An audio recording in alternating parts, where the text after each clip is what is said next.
No problem. Could I just ask you one more question? Yeah, go ahead. All right. I just want to ask you. All right. It was late '98.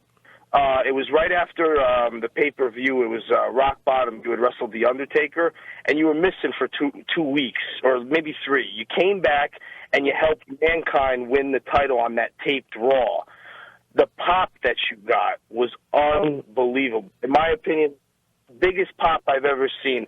I just want you to talk about how you felt. I mean, or do you remember that? And do you remember that particular pop? Because it was just, I mean, the whole place exploded when your music hit. You came out and hit The Rock with the chair, and you threw Mankind on top of him. It's so great. And then you threw your hat at Vince.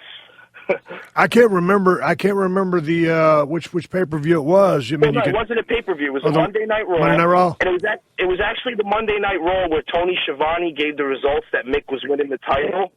Oh. You were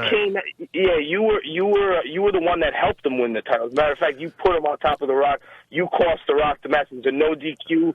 The corporation was standing around the ring. I mean, you hadn't been seen on TV for I about can't 2 remember why I hadn't been seen on TV either. But now that you know what, I'll tell you what happened. The Undertaker had you were in a Buried Alive match with him at that Rock Bottom pay-per-view in December. That's what it was. Well, I'll tell you what. Then that tells you why I was gone. See, what happened before that Buried Alive match? That was that was going to be a hell of a match. But what happened for about 3 weeks before that Buried Alive match? I had some kind of stomach virus or flu or bug or what. I thought I was dying actually.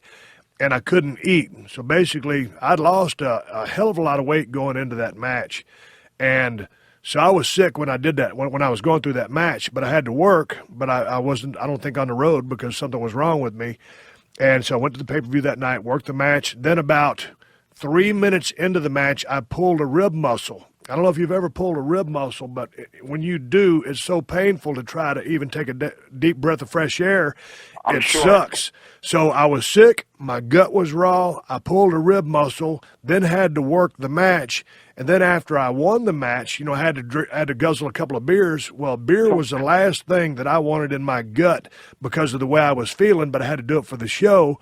And then also what was supposed to happen, they were trying to train me, as they did many times before Monday Night Raw, whether it's driving a cement truck and learning how to break down all those grids so that the cement flowed into the Corvette or the monster truck or the monster limo or the Zamboni, anything. I can drive anything in 15 minutes or less. They wanted me to actually run the backhoe and to bury the Undertaker myself.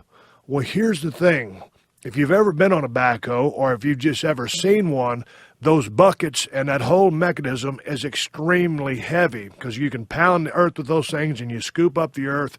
Well, if there's a guy laying underneath a pile of dirt and you drop that bucket on him and do something wrong, you're going to kill that guy. So they were training me to use the backhoe. Now I'm sick. I don't want to be there, but I've got to work. I'm about to pull a rib muscle, and then so it turns out that I can't bury the Undertaker myself. I've got to get the guy that runs the backhoe come bury him.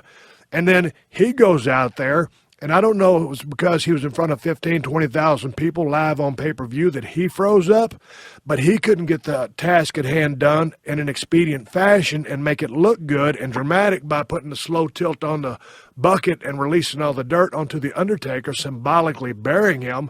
So I blew a gasket at that, drank 2 beers, and said, F this, and that's when I walked off to the back. So that's the backstory on what happened at the Buried Alive match.